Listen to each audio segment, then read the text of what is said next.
La adoración muchas veces ha sido encasillada en una forma o un estilo musical para exaltar a Dios.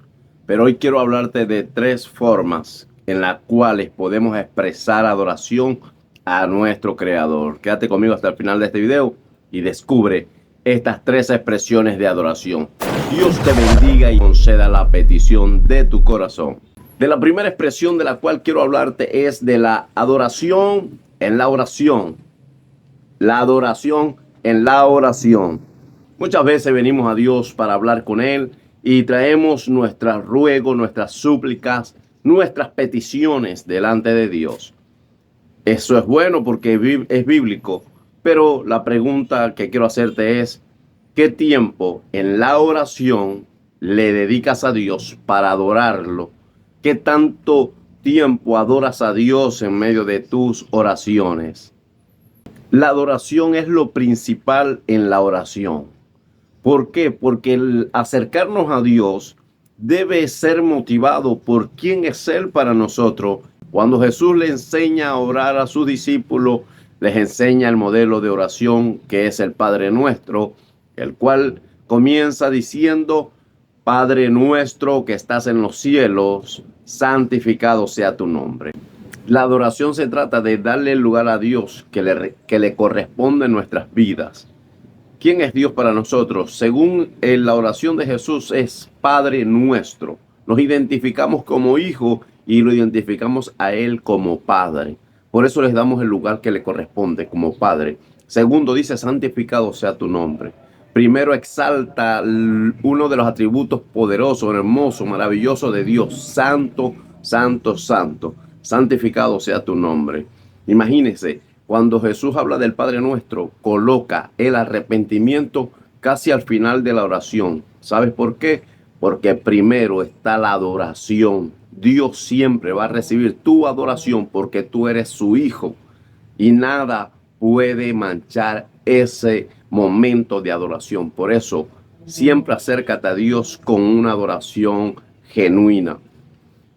Uno de los ejemplos bíblicos de eso está en Nehemías capítulo 1, verso 5. Nehemías dice, orando a Dios después de haber recibido una noticia, quiero que sepa, recibe una noticia acerca de Jerusalén: sus muros fueron destruidos, sus puertas quemadas, y aún con toda la tristeza, dice él que hizo luto, lloró, y cuando oró, no se dejó llevar por lo que sentía, sino que le dio el lugar a Dios que le correspondía.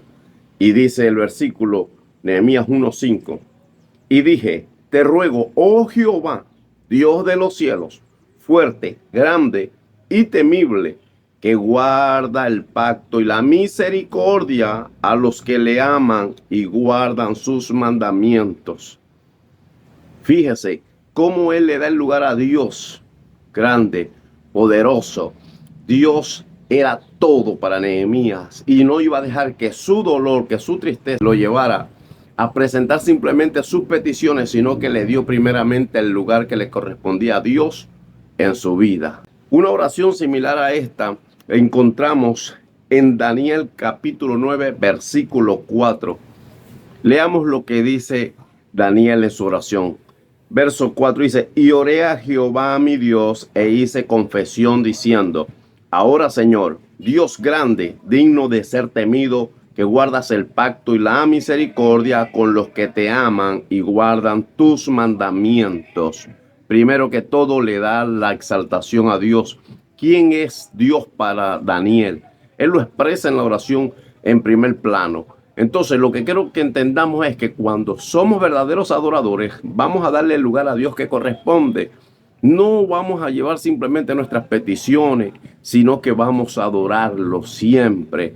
Los beneficios de adorar a Dios de primero es que va a sensibilizar nuestro corazón, va a llevar nuestro corazón a una humillación, va a llevar nuestro corazón a un arrepentimiento genuino y a un compromiso más grande con Él. Cuando vemos la oración de Daniel y de Nehemías, vemos que ambos se arrepienten por el pecado del pueblo y ellos se involucran en el pecado del pueblo. ¿Por qué? Porque eso es lo que genera una verdadera adoración, una humillación total. no se desprenden del pueblo, sino que se involucran en el pecado del pueblo y se arrepienten ellos con el pueblo delante de Dios. Eso es lo que hace un verdadero adorador en la oración. Primero, darle el lugar que le corresponda a nuestro Señor y luego sigue orando y pide todo lo que tengas que pedir a favor de otros y Dios te va a bendecir a ti también. Al igual que estos pasajes bíblicos que hemos leído, hay muchos más también de esas oraciones de esos hombres de Dios que en medio de su oración le dieron la prioridad a la adoración, sin importar cómo se sentían emocionalmente, siempre le dieron el lugar que le correspondía a nuestro eterno Padre, sin haber oído jamás la oración modelo que enseñó Jesús a sus discípulos, como es el Padre Nuestro. Pero ellos tuvieron la revelación del Espíritu de cómo se debía comenzar una oración. Ya te expliqué de la adoración en la oración. Pasemos a la segunda expresión de adoración. Adoración en el cántico. La adoración en el cántico. Creo que sí lo conocemos todos porque, como decía al comienzo, tristemente hemos encasillado la adoración como un estilo musical.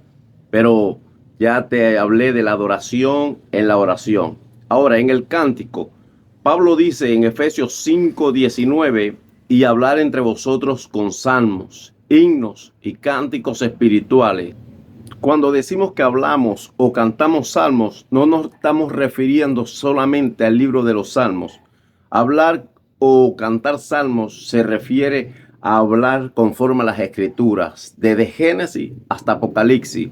Cantar himnos se refiere a exaltar los atributos de Dios en la música. Por eso cuando cantemos a Dios, consideremos si realmente estoy cantando un himno que exalta sus atributos, quién es Dios, si le estoy dando el lugar que le corresponde a Él. Y también dice Pablo, cantar cánticos espirituales. ¿Cuáles son los cánticos espirituales? Algunos consideran que los cánticos espirituales son experiencias personales y por supuesto la música que se hace de esas experiencias personales o de esos testimonios no se trata de exaltar al hombre, sino de exaltar al Dios que hizo la obra en ese hombre. Así que eso debemos de tenerlo bien presente cuando cantemos, si lo que estamos cantando realmente exalta a Dios y le da su lugar. Un ejemplo bíblico es cuando en Segunda de Crónicas, capítulo 5, versículo 13 y 14, este pasaje bíblico es poderoso. Permíteme leerte para que veamos hasta dónde llega el poder de la adoración. Segunda de Crónicas 5, del 13 al 14 dice: cuando sonaban pues las trompetas y cantaban todos a una para alabar y dar gracias a Jehová, y a medida que alzaban la voz con trompetas y címbalos y otros instrumentos de música, y alababan a Jehová diciendo, porque Él es bueno, porque su misericordia es para siempre. Entonces la casa se llenó de una nube, la casa de Jehová. Escucha bien, y dice, y no podían los sacerdotes estar allí para ministrar por causa de la nube, porque la gloria de Jehová había llenado la casa de Dios. Y lo que decían era, aleluya, esto es maravilloso, dice, porque Él es bueno, porque su misericordia es para siempre. Entonces la casa se llenó de una nube y la casa de Jehová. Entonces, exaltar a Dios en medio de nuestra adoración, en medio del cántico, se trata es siempre de darle el lugar que le corresponda a Dios en nuestras vidas. ¿Quién es Dios para ti? ¿Quién es Dios en tu vida? Eso es lo que debemos de exaltar en medio de la adoración, de una alabanza genuina. En un video anterior te hablé de que te iba a hablar de lo que es la alabanza y la adoración cuando ambas se amalgaman y traen una bendición poderosa a nuestras vidas. Pero te explicaba de que la adoración se trata de exaltar a Dios por quien es Él, mientras que la alabanza es un motivo de alegría por lo que Dios hizo, la respuesta de Dios en mis oraciones. Eso causa gozo, alegría y expresamos alabanza. Pero la adoración se da a pesar de no ver respuesta todavía. Y aunque Dios no responda, Dios sigue siendo para nosotros nuestro Padre, nuestro Señor, el Dios de amor, el Dios de misericordia, sigue siendo bueno. Por eso, en una verdadera adoración, también vamos a alabar a Dios, aún por lo que todavía no hemos visto. Entonces comenzamos a adorar y a alabar. Y la alabanza y la adoración se amalgama y nos lleva a esa presencia divina donde podemos sentir paz, regocijo, podemos salir renovados en el nombre de Jesús. Así que es necesario adorar a Dios y darle el lugar que le corresponde, aún cuando no veamos la respuesta que queremos todavía, porque no nos acercamos a Él por los beneficios materiales o físicos, sino que nos acercamos a Él por el deleite de estar en su presencia. Eso es lo maravilloso de la adoración. Un ejemplo de esto es cuando Pablo y Silas son encarcelados, y dice la Biblia en Hechos capítulo 16 versículo 25, dice: pero a medianoche, orando Pablo y Silas, y cantaban himnos a Dios, y los que estaban presos lo oían. Quiere decir que oraron voz a cuello, como dice la palabra. Y cuando comenzaron a cantar de manera que los demás los oían. Ellos estaban, a pesar de estar afligidos, a pesar de haber sido azotados, de haber sido maltratados, nada de eso quebró su espíritu de adoradores. Comenzaron a adorar a Dios. Me imagino que en medio de su oración exaltaban a Dios, y su cántico, un himno, es a exaltar los atributos de Dios. Quizás ellos no fueron librados de aquella paliza que le dieron, pero ellos seguían teniendo el gozo de la salvación en sus vidas. Y el cántico, la adoración fue tan grande, tan poderosa, que dice la Biblia que las cadenas se rompieron y las puertas de la cárcel se abrieron. Óyeme, esto fue poderoso. Esto nos habla de que en la adoración hay libertad, hay liberación. Y como le decía en un comienzo, la verdadera adoración nos lleva a humillarnos, nos lleva a un arrepentimiento y a un compromiso con Dios. Y eso fue lo que ocurrió en la cárcel también. Te lo explico de esta manera. Cuando el carcelero se da cuenta de lo que ocurrió, que las puertas de las cárceles están abiertas, de las celdas están abiertas, este hombre se llena de temor, y pensando que se habían escapado los presos, él intentó quitarse la vida, donde Pablo le dice: hey, no te quites la vida, estamos aquí todavía. Esto lo que nos enseña es que la presencia de Dios había sido tan fuerte en aquel lugar. Esto nos muestra que la presencia de Dios había llenado todo aquel lugar, al punto que las personas que estaban ahí, los presos, quizás desesperados por querer salir de la prisión, por querer su libertad, en la presencia de Dios se dieron cuenta que la mayor esclavitud no era la física, sino la espiritual, la esclavitud al pecado. Y cuando la presencia de Dios llegó, los quebrantó. La presencia de Dios llenó aquel lugar y comenzó a traer libertad en las almas, en el espíritu del hombre. Y por eso considero que los presos no se escaparon, porque estaban bajo la presencia de Dios, donde hay plenitud de gozo, donde hay libertad, donde nos lleva a un punto de humillación, de arrepentimiento. ¡Wow!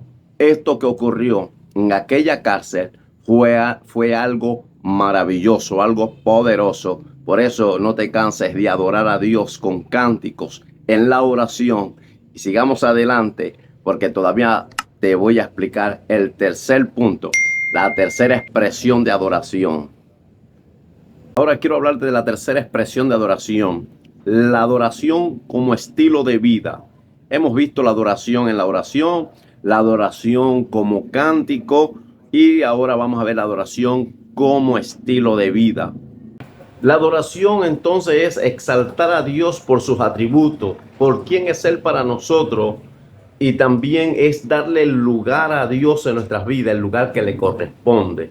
Por lo tanto, la adoración entonces no solo está limitada al cántico o a la oración, sino que debemos de adorar a Dios con nuestra manera de vivir. ¿Por qué muchas veces no cedemos ante el pecado? Porque estamos exaltando a Dios porque Él es santo. Nosotros también debemos de ser santos, como dice su palabra: sé santo porque yo soy santo. ejemplos bíblicos de hombres que exaltaron a Dios con su manera de vivir, que tuvieron una vida de adoración. Podemos nombrar a José, hombre que no se dio ante el pecado, que a pesar de ser traicionado por sus hermanos, siempre trató de limpiar su corazón, de sanarlo, y eso fue gracias a una comunión con Dios. Al igual que José, también podemos mencionar a Nehemías y a Daniel, hombres que llevaron la adoración como un estilo de vida, pero esto también se debía a su íntima comunión con Dios. Tenían un devocional con Dios, y por eso también nosotros, para poder llevar la adoración como estilo de vida, entonces debemos tener más intimidad con Dios. Debemos de siempre estar alabando a Dios en nuestra mente, en nuestro corazón. Jesús siempre sacaba tiempo para hablar con papá, siempre sacaba tiempo para adorar. Por lo tanto, tú y yo tenemos que seguir el ejemplo de estos hombres, que para llevar la adoración como estilo de vida es necesario una vida de oración, de adoración, en la oración, en el cántico y en todas las áreas que podamos. Siempre démosle el lugar que le corresponde a ese Dios maravilloso. Sus atributos son los atributos, esos atributos de Él deben de verse en nuestra forma de vivir como personas santas, justas. Todo eso, esa misericordia que tiene el Padre, nosotros también debemos manifestar misericordia con nuestro prójimo. Por lo tanto, el amor y el perdón deben ser cualidades que se vean en nosotros como expresiones de adoración a ese Rey maravilloso que tenemos en el cielo y en el corazón. Así que recuerda, la adoración en la oración, la adoración en cántico y la adoración como estilo de vida. Tres expresiones que llenarán nuestras vidas y llevarán nuestras vidas a florecer, a crecer, a ser fructíferas en esta vida, en este caminar con el Señor. Así que sigamos adelante y adoremos a Dios en todo tiempo. Dios te bendiga y conceda las peticiones de tu corazón. Gracias por acompañarme hasta el final de este video. Compártelos con otros que también tú quieras bendecir a través de esta palabra. Deja un pulgar arriba, suscríbete al canal si no lo has hecho y sigamos adelante. Déjame tu comentario y háblame de tus experiencias de adoración, porque yo también quiero aprender de ti y puedo usar tu comentario para el próximo video y enseñar también. Sé parte de esta bendición, sé parte de los que ministran a otros también. Dios te bendiga. Gracias. Bendiciones.